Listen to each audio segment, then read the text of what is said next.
The broadcast is now starting. All attendees are in listen-only mode. Hello, everyone, and thank you for joining APQC's webinar, Making Sense of Supply Chain Analytics. As a reminder, audio is available through your computer speakers and screen. And dial-in lines, and all attendee lines are currently muted. This webinar will be recorded, and we'll be sure to send you a copy of the slides as well as the recording within a few days.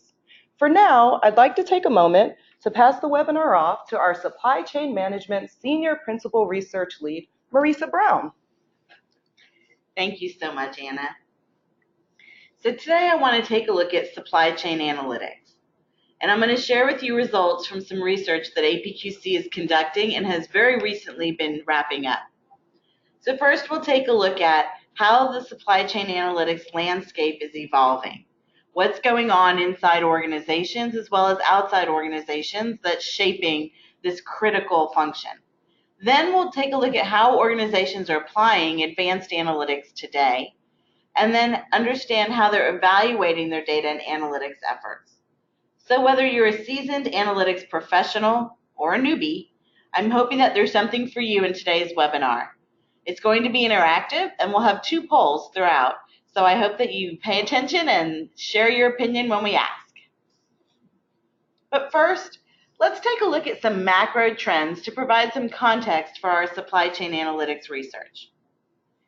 First off, we are drowning in data. This pace is not going to slow. Big data is big and getting bigger. The numbers are staggering when you step back and really think about it. By 2020, which at this point is a little over 2 months away, it is estimated that for every person on Earth, 1.7 megabytes of data will be created every second. That's mind-blowing kind of numbers. For those of you old school folks on the call with us, if you think back to the 1980s, there was a 3.5-inch floppy diskette that we used to use in our computers back then. Each of those held 1.44 megabytes. So now we're saying that every second we'll be generating more data than that diskette could hold per person on the planet. That's insane amounts of data. Second situation we have, in addition to dealing with all the data facing our organizations today, is trust. It's critical that with this amount of data that you can trust it. You can trust the data, the sources of that data, the freshness of the data, the credibility of that data, and it can be difficult. As technology continues to improve and evolve, organizations are finding this to be more and more challenging. And then we're in the middle of an AI automation arms race that severely is impacting privacy and security. The biggest challenge is there is no finish line. Just when you think you get there, there has moved. But we see now things like phishing with a PH, right, where people send emails trying to get individuals to click links to malicious sites to steal data and information. There's spear phishing, where it's targeted to an individual, or even whaling, where the target is a high-value individual like an executive in a company. There are critical risks facing organizations from things like fake news or artificial intelligence, AI-generated fakes in terms of images and pictures. So you get a LinkedIn request from someone you don't know. How can you tell that it's a real person and not an AI-generated fake? It's getting harder and harder, and there's more and more data facing our organizations. So into this complex stew comes supply chain data and analytics. And one caveat that I want to say is that we in our organizations should take a lesson from the cavemen. Cavemen froze to death on beds of coal. They were sitting on top of this valuable resource, but had no idea how to mine it or even tap its potential for heat and light. So just like our organizations that are sitting on top of piles of data, we have to use analytics to make sense of that information so that we end up leveraging its potential. To level set for today's webinar, just briefly want to talk about a frame around what it is we're discussing. When APQC talks about supply chain, we talk about really the end-to-end supply chain, starting with supply chain planning, including sales and operations planning, sourcing and procurement, where you have vendor and supplier management and relationships, logistics, and for this we include inbound logistics, outbound logistics, inventory management and warehousing, and also manufacturing and production. So it's a comprehensive look at supply chain. And when we talk about analytics for supply chain, we're looking at 5 different types. Descriptive analytics, which are what most people are more familiar with. Descriptive analytics can tell you what has happened. In a way, you can think of them as the rear view mirror in your car. It's important to see what's behind you, but you certainly don't want to drive down the road looking only in the rear view mirror. Diagnostic analytics can tell you why something is happening.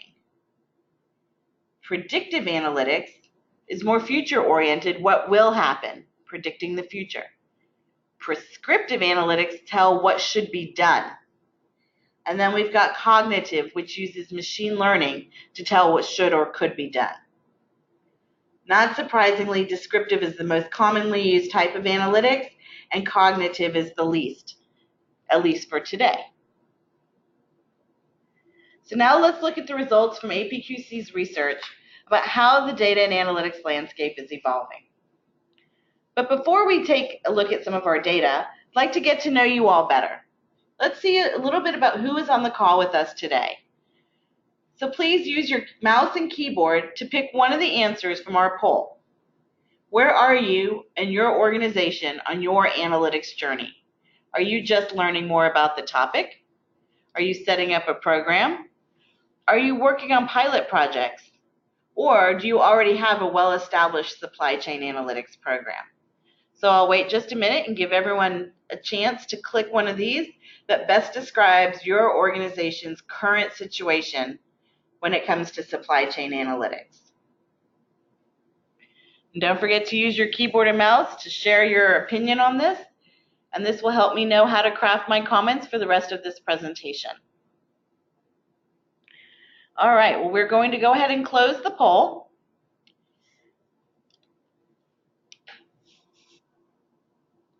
And what we see is that the majority of you are learning more about the topic. And then about an equal amount of you are either setting up a program, working on pilot projects, or already have an established program. Since 51% of you said that you are learning more about the topic, then I'm going to make sure that I cover some information about how organizations are structuring, managing, and measuring their supply chain analytics.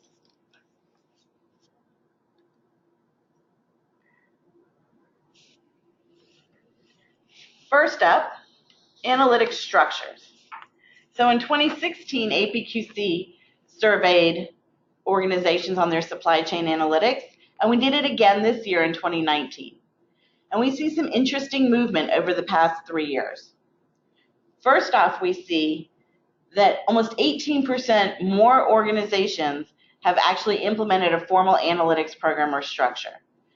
As of this year, only 5% don't have something in place. So in terms of, are you getting left behind? If you haven't already begun implementing analytics in your supply chain, you need to start moving quickly. And then when we look at the structure, we see it's an even split between centralized and hybrid organizations. Hybrid increased almost 11% over the past 3 years as the organizational structure of choice. And this isn't surprising because with a hybrid structure, you get to combine the holistic perspective and control of centralized guidance with the flexibility and the insights into the business needs that you can get by either decentralized or localized implementation. In a centralized model, both the guidance and governance as well as execution is handled from one central organization. And in supply chain, that may be the actual supply chain. We also take a look here at staffing for supply chain analytics. And throughout this webinar, I'll be bringing in some examples from Sam's Club, which is a division of Walmart, the world's largest retailer. In terms of their specialized supply chain analytics, they created a centralized team And they brought in certain key skills because they wanted their supply chain function to be able to preemptively deliver the right data and insights to drive decisions and ultimately place the supply chain function in a key advisory role to Sam's Club leaders. Before they implemented an analytics organization, they just had ad hoc reports that were only on demand and they only analyzed the past. When we look at staffing for analytics, you see it's almost 50-50, 50-48, whether the full-time staff members are at the supply chain level or at the enterprise level. And then you see that they're usually supplemented or sometimes supplemented by part-time help, either at supply chain or analytic or the enterprise level. One of the benefits to having dedicated resources at the supply chain level is that they can bring in a combination of analytical skills, which is really the table stakes to get in the game, with an understanding of the business and the business needs, because in an analytical role, it's not enough to be able to analyze the data. You have to have a good understanding of the business to provide solid advice. And when we look at Sam's Club, they set up their specialized analytics function inside Sam's Club, separate from the Walmart parent organization, to be able to serve both supply chain decision makers as well as the Sam's Club leaders.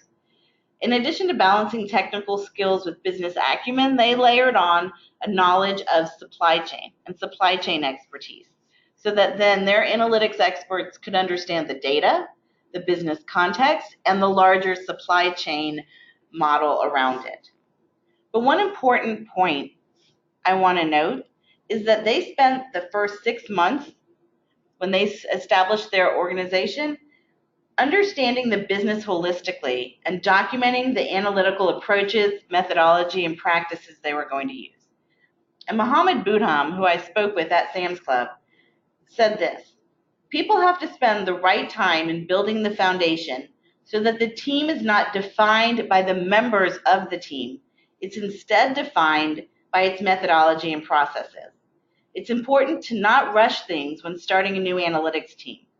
Teams should spend time to understand the business and different points in the supply chain. And I think this is key because in today's society, in today's business world, employees are mobile and they will move on from role to role inside the organization and organization to organization. And you want to make sure that your analytics function is set up to survive if certain teammates do leave. So a critical question we get asked is, are organizations budgeting and investing in supply chain analytics? And the answer to that is yes. We see that 79% of organizations increased their investment over the past 3 years in supply chain analytics.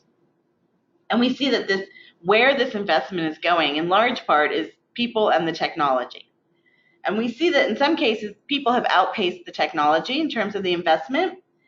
And we did a separate quick poll to understand advanced analytics in supply chain. And we found that only 24% of the organizations already had a great deal or a lot of automation involved in their advanced analytics in supply chain. Another 37% had a moderate amount. So there's still a quarter with a little and 15% with no automation yet in play for supply chain analytics. And I can tell you again that might work today, but that won't be the long-term successful model for the future. One piece of good news is in looking at organizational attitudes toward analytics in supply chain, we find that in general, it's a very supportive atmosphere. We found that more than 8 out of 10 organizations said that supply chain analytics is an expected activity whenever building a business case or conducting an improvement project. Also, that analytics information is an intrinsic component of decision-making inside their organizations. And 78% said that it's ingrained in how they do business and manage performance. Now, this should be balanced with the 41% that said analytics is only ad hoc and only on specific projects. So there's still room for improvement. The attitude, in some ways, is a cultural shift, and that's often a critical component of success because in many cases, implementing this analytics approach and this analytics organization is a change that the organization has to deal with. APQC has a maturity scale with regard to information availability and analysis capabilities. So we wanted to understand on multiple dimensions where are organizations with their supply chain analytics. One dimension has to do with horizontal and vertical silos in the organization. And is data available and does it flow across those barriers? Another dimension is data from internal to the organization as well as external to the organization. And then there's structured data that might come out of your ERP system and unstructured data that may be free text information gathered from social media, for example. And then lastly, there's a real-time component that helps organizations with crossing all these lines. So what we saw is 37% of the respondents in our supply chain research reported the highest level of maturity in their supply chain analytics. So they've got real-time internal and external data readily accessible across the enterprise based on need. So again, this is very encouraging in terms of laying the groundwork for successful analytics. Now, just having the access is a step above the cavemen and the coal that they were sitting on. So at least organizations are able to access it. It's available. It's coming from multiple sources. But it's still important to be able to use that information in decision making. So speaking of decision making, where are organizations applying their advanced analytics? One of the things we looked into is the use of machine learning. And are organizations using machine learning in their predictive analytics models so that they can bring the large amounts of structured ERP and supply chain data together with all kinds of other disparate data? So in 2016, we took a look at this, and almost a third said, yes, we're doing this. 3 years later, it's almost doubled. 60% of organizations are starting to use machine learning here. And I think the key thing is that the data is getting more complex, and the need to analyze it is driving need for faster and faster results. So we look at how are organizations using predictive analytics to get the right product and the right quantity to the right customer in the right location. And more than half of our participants are using predictive analytics to improve customer forecast accuracy. Because at the end of the day, if you're over or under on this measure, neither of those is an ideal scenario. If you're over, right, if you anticipate that there'll be greater demand than you actually have, then you end up in a situation often with excess inventory, which costs money, ties up capital, sits on the shelf, can sometimes get obsolete before it's even gotten to the customer. On the other hand, if you underestimate demand, unless you're Apple, you're not going to have customers lining up around the building for your newest product. Instead, they're going to most likely defect to a competitor. You don't want to have those stock out situations from under forecasting demand either. So predictive analytics modeling can really help get closer to the pin on this measure. Second use is tracking asset management data for preventative maintenance. When you think about the sheer size of the investment many companies have made in sophisticated equipment and machinery, the cost of unplanned downtime is sometimes not palatable. It can be insanely expensive if your organization isn't able to use analytics for preventative maintenance. Being able to take the line down, fix the problem before, can sometimes be the difference between success and failure in getting the product to market ultimately at the right time in the right place. And the third most popular use of predictive analytics is to identify potential supply risks. And these may come from situations like natural disasters, port congestion and complicated or outdated infrastructure, or even situations that are changing as we sit here in terms of tariffs and global trade. So there's many different risks that come into play, and being able to look at a plan A, a plan B, a plan C to understand the ripple effect if something does happen and to look at some scenarios is another top use of predictive analytics. In terms of the types of analytics used across the different areas within supply chain, there's pretty consistent data. Descriptive analytics is the most common. We see that between 61 and 65% of organizations are using it across supply chain planning, procurement, manufacturing, and logistics. Diagnostic and predictive are pretty close in terms of 58 to 61% of organizations using it. The outlier on predictive analytics is supply chain planning. Supply chain planning is also the most common area in which organizations are using prescriptive. So predictive and prescriptive analytics are being put to the test most frequently in supply chain planning. And then cognitive is the least used, right? Again, we've got machine learning involved, but not surprisingly, the outlier here is manufacturing. 43% of organizations are using some type of cognitive analytics in their manufacturing area.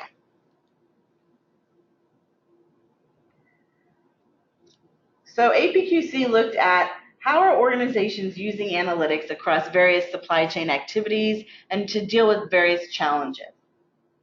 So first, in terms of demand, we already talked a little bit about analyzing forecast versus actual and being able to do detailed demand forecasting. And with analytics, they're able to do it at the point of sale, whether that's the store level or retailer or distribution channel. And also, analytics allows you to integrate your forecast with promotional or seasonal events to fine-tune the forecast. So to give a very specific example of this, for Houston and Washington, D.C., we are currently in the middle of the World Series playoffs in Major League Baseball. So there is a need for beer, popcorn, and team t-shirts and other gear that you wouldn't normally have. And having it a day late could be the difference between it selling or it not selling. So there is a critical need to get ahead of the curve and anticipate this and integrate these promotional events with your forecast for your supply chain. In terms of procurement, we see that organizations are using analytics to maintain scoring models for vendor quality, cost, and stability, again tied into the challenge of risk. Two other areas, and there are many more than these, network planning optimization.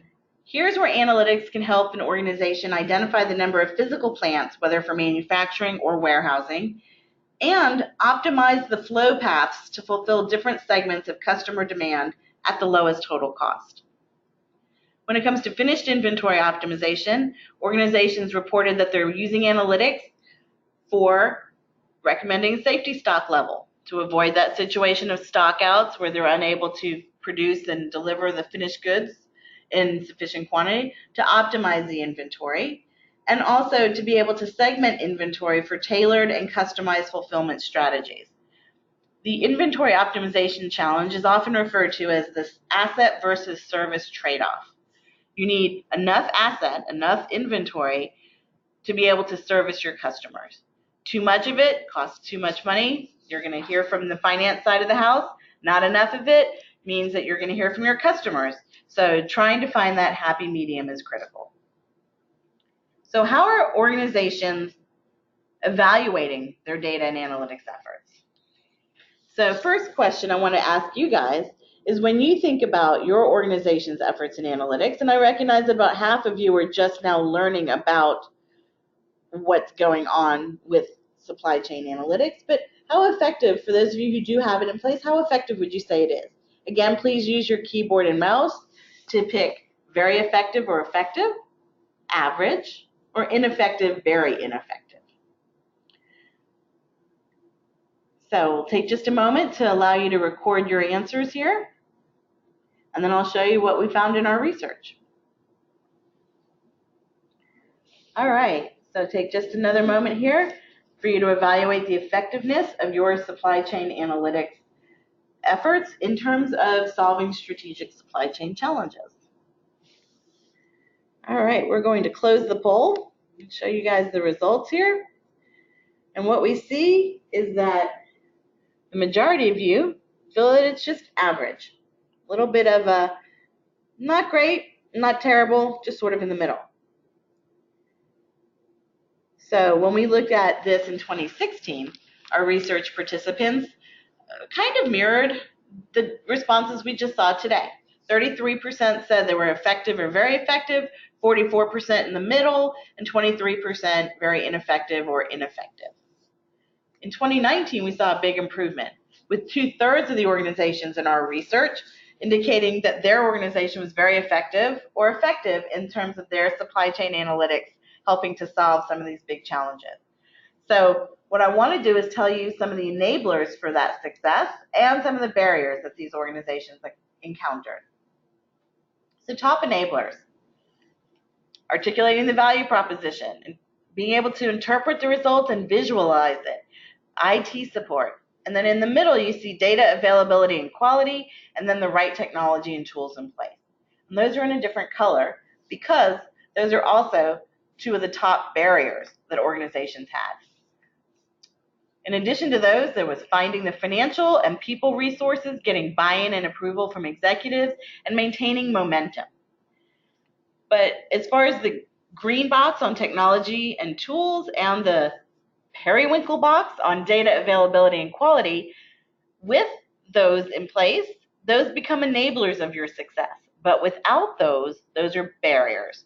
So it's critical that organizations really focus on that data piece.